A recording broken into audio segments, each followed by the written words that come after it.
Robert, I'm trying to think of a place to begin our interview. You've had such a long and amazing career that it's hard to think of one particular spot for us to start our conversation. But I think I'd like to start with the fact that you have an amazing connection with Norman Borlaug, the father of the Green Revolution.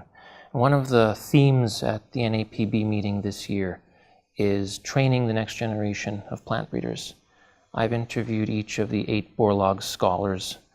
Norman Borlaug, of course, had an unbelievable impact on plant breeding and on the world. And I understand he once made pancakes for you. Can you tell me that story? Sure, I can. My colleague and I, Clarence Peterson, were visiting down in Summit in Obregon, Sonora.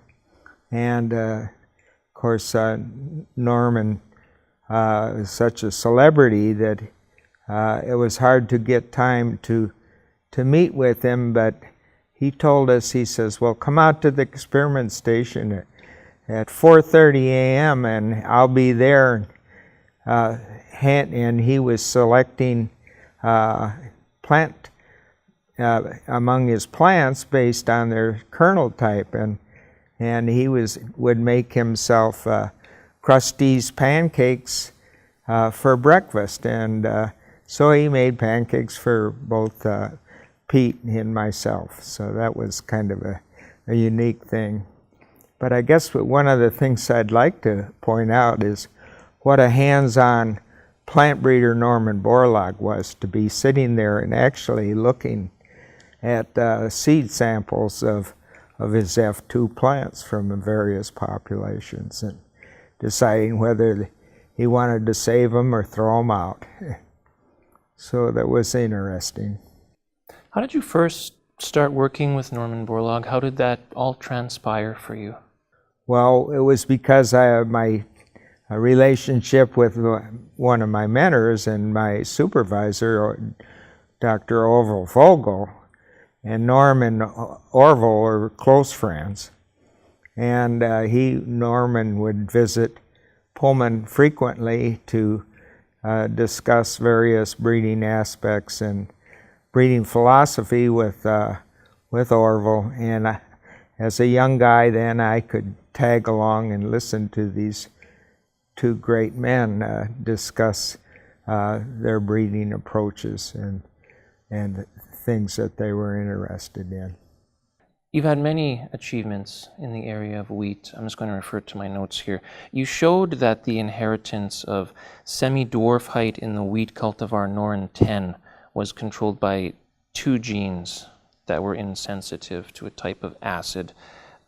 These genes became the foundation of the Green Revolution in wheat. Correct.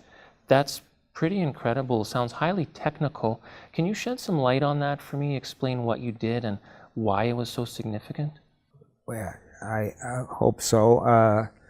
Actually, the line that I tested was a variety of a line crossed, Norn 10 crossed to one of Dr. Vogel's varieties, Brever. And so it was Norn 10 Brever that I showed that there were these 2 independent genes that controlled semi-dwarf plant height.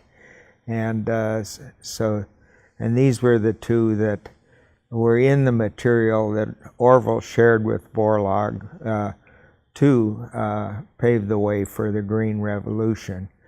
And actually, it was pretty straightforward Mendelian genetics that showed that there were 2 independent genes that controlled semi-dwarf plant height. So that's really what led to it, and I found among Orville's breeding material that some of his lines had one of these genes, while others had the second gene that were identified. So those are the 2 genes that I named first, initially SD1 and SD2, and now they're called RHT1 and RHT2. How did you first get started in plant breeding? Can you trace that journey for me from the very beginning to where you are today? As I understand, you're still involved in it. right I am. Well, it was more or less because the fact that my first, what I thought I wanted to do in my career was return to our family farm in Wisconsin. But while I was in the Korean War, the farm was sold, and so as my second alternative, because I had the GI Bill, was to go to school and go to graduate school. And one of the universities or colleges I applied to was Kansas State College, and I was fortunate enough to get an assistantship with an outstanding person, Elmer Heine, and he was the wheat breeder for Kansas, the winter wheat breeder.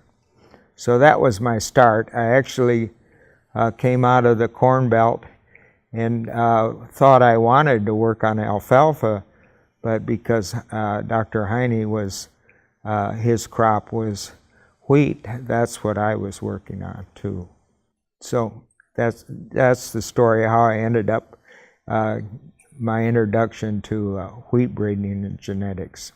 I understand you're retired today, but you still enjoy experimenting with wheat. Can you explain a little bit about what you do with it today? Well, it's kind of my hobby and something that keeps me occupied. Like I like to say I'm kind of a one-trick dog. I've always been interested in keeping my hand in wheat research, and we live on a farm between Pullman and Moscow, Idaho, and in my garden I grow wheat, and I'm still making crosses and working on some genetic traits like seed color and emergence and important traits out in our area. So also still developing some genetic stocks that might be useful for other people to use in their research programs. Like I mentioned, you've had so many accomplishments in the world of wheat, but what's the one accomplishment that you're most proud of? Well, I think we've already talked about it. That was the one of identifying the two semi-dwarf genes is probably what perhaps I get the most credit for. And I would believe that one of the things that I feel good about is I worked for years on trying to breed for resistance to stripe rust, which was a serious problem and still is in the Pacific Northwest. And initially, some of my pure line varieties had been attacked by virulent races of stripe rust over the years. And so I adopted the approach of using multi-line varieties, and I actually developed two multi-line varieties. And these had the effect of actually neutralizing the stripe rust problem in club wheat. So I think that that came later in my career, and I'm more proud of it. The other thing would be the development of one variety, Madsen, which of course controlled a serious soil-borne disease, strawbreaker foot rot, and this had quite an impact because we're able to develop the first wheat variety in the United States that had resistance to this disease, and that in essence saved the farmers not from losses to this disease, but also then they did not have to use a pesticide to control the disease, which was good for the environment as well. A big theme here this year, as I mentioned, is training the next generation of plant breeders. If you could go back in time and talk to a young Robert Allan who's just starting out in his plant breeding career, what would your advice be for him? That's kind of a difficult question. I think that I felt really fortunate that my first mentor, Elmer Heine, was the type of person that made sure his graduate students were involved in every phase of the program, from start to finish: planting, harvesting, selection, analyzing the data, everything. Lab work, you did your own lab work, you did your own field work. It was a kind of thing that I enjoy most, is you were a hands-on person. You felt pretty good about it because you were totally involved in what you were working with, and not just a phase of part of the program. There's a lot of young plant breeders here this week in Guelph, Ontario. What impresses you most about the young plant breeders of today? I'd say that their knowledge that goes from especially some of the new genetics, the molecular genetics, and the impact it potentially has and already is having on the breeding of various crops.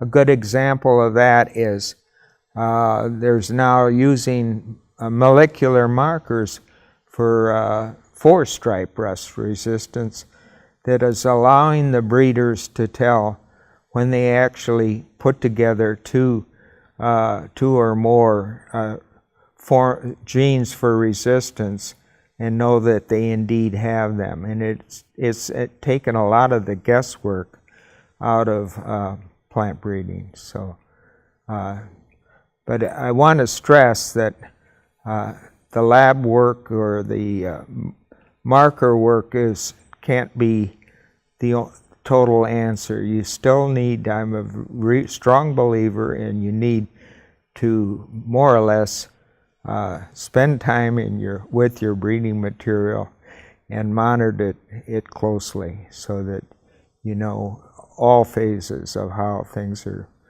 working out for you. How long have you been involved with NaPB, and what's the value of an organization like it?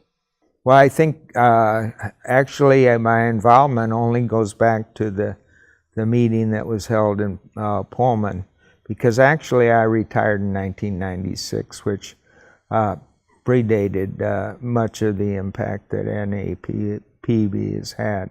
But just to be at this meeting today and to see how many of the young people here who are here attending this conference just is really kind of surprising to me, and very, I think it's a very good thing that they're being able to interact with the scientists as well as each other, and really have been giving some of these posters are extraordinary, and in seeing the kind of work that they're doing.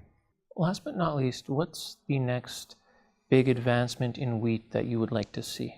That's a hard one. I think, there's part of it is just trying to stay in front of some of the problems, like pathogens that are totally always evolving and attacking the crop.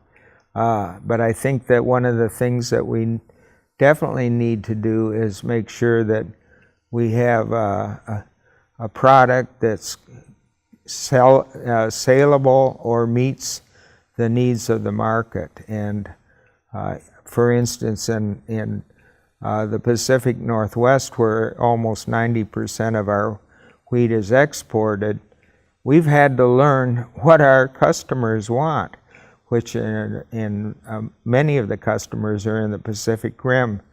So we've had to learn about things that we're not very familiar with sponge cake quality, noodle quality, how noodles taste, and which is something that was totally foreign to us. And so I think marketability of wheat is a thing.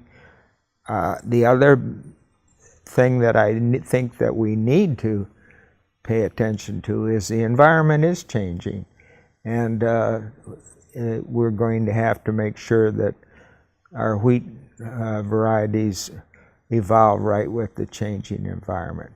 In my own case in the Northwest, more stress, emphasis is now being placed on such things as drought resistance compared to what it was in the last.